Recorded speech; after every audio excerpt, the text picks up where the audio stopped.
এবছর এই মেলায় কেমন টার্গেট আছে, কত টাকা সেল করতে চাচ্ছেন, যেহেতু গত বছরে আপনি 70,000 টাকা আর্ন করেছেন? যেহেতু সেল করেছি তো এবছর অবশ্যই একটু বাড়িয়ে 1-1.5 লাখ টাকা সেল দেওয়ার ইচ্ছা আছে। এই বিজনেস দিয়ে লাখ টাকা কামানো সম্ভব? আসলে কি আদৌ সম্ভব?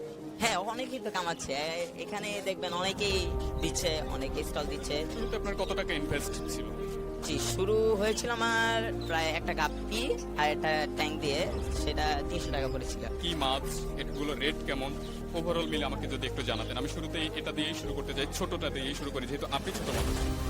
এটা কি মাছ আছে বা এগুলোর প্রাইস কেমন? এটা হলো গিয়ে প্লেটি। হ্যাঁ, এটা আমাদের আর কি হোম ব্রিড। এটা আমরা আমাদের ছাদে ব্রিড করাইছি। তো এটা হলো 80 টাকা পেয়ার। 80 টাকা পেয়ার। জি, এটা টেট্রা। আর ওই পাশে কোনায় কিছু অ্যাঞ্জেল আছে। তো টেট্রাটা আমি 100 টাকা দিচ্ছি আর অ্যাঞ্জেলটা 150।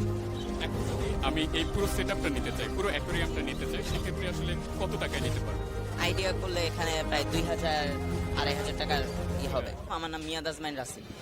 এত ছোট বয়সে আপনি এই ব্যবসার সাথে জড়িত হয়েছেন কিভাবে?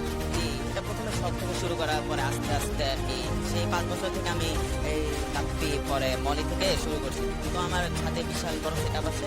তো ওইখান থেকে এখন গত বছর যেহেতু আসছি, তো ভাই ব্রাদার অনেকে আসো ভাই, তুমি তো আর কি আমাদের মেলার একটা মূল কি বলি ঠিক আছে আমাদের একটা দেন। তো এই আর কি মেলা। কত হবে আপনার? জি, শোনো, কতদিন ধরে করছেন? আমি মাছ পালি 5 বছর বয়স থেকে। আমি যখন 5 বছর তখন আমি মাছ পালি, কিন্তু ব্যবসা আমার 4 বছর ধরে। ধরে আপনি ব্যবসা করছেন, আপনার সাথে আর কেউ আছেন সহযোগিতা করে? সহযোগিতা বলতে এমনি আছে, হ্যাঁ, সহযোগিতা একজন আছে। পরবর্তী যেটি আছে, জি, এটা হলো অরেঞ্জ মুন্ডেল মল। জি, এটা হলো 70 টাকা করে পেয়ার আমরা সেল দিচ্ছি। ব্ল্যাক এবং হোয়াইট। এবং হোয়াইট মল, এখানে ব্ল্যাক এবং হোয়াইট যদি কেউ একসাথে নেয় তাহলে আমরা এটাও 70 টাকা করে দিচ্ছি, আসলে একটু কম রাখবো। এই মাছগুলোর নাম কি? জি, এটা হলো গিয়ে একটা ব্ল্যাক মুন্ডেল মলি, একটা ব্ল্যাক মলি, একটা হোয়াইট মলি। তারপরে এখানে বেশ কয়েকটি রাখা আছে, সম্ভবত একই। একই বলতে হ্যাঁ, একই জাতের গাপ্পি জাতের, কিন্তু ভেরিয়েশনটা ভিন্ন। দেখতে পারবেন যে ফিট, তারপর হাঁটা চলা বা কানের দিক থেকে একটু কম বেশ আছে, ডিফারেন্ট। একটু ডিফারেন্ট কালার আছে। আর এই পুরো স্টলের ভিতরে সব থেকে দামি ফিশ বা অ্যাকোয়ারিয়াম কোনটি রয়েছে? দামি ফিশ বলতে আমার কাছে এইটা এবং এই যে এই পাশে এটা রয়েছে। একদম কর্নে যেটি রয়েছে, এগুলোর প্রাইস কেমন?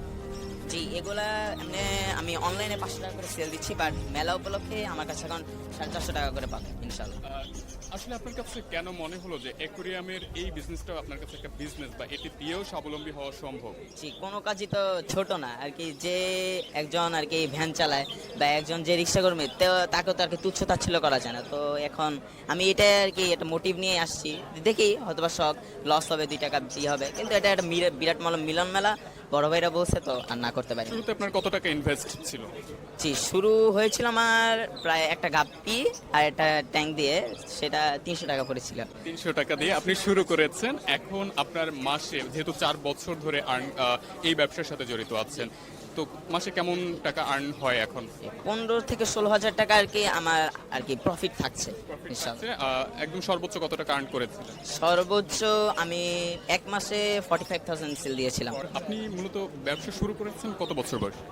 জি, আমি ব্যবসা শুরু করেছি 12 বছর বয়সে। গত বছর ছিল 2024 সালে যে aquarium fish fair Dhaka city college ধানমন্ডিতে আর কি অনুষ্ঠিত হয়েছিল। তো ওই সময় আমি প্রায় 50,000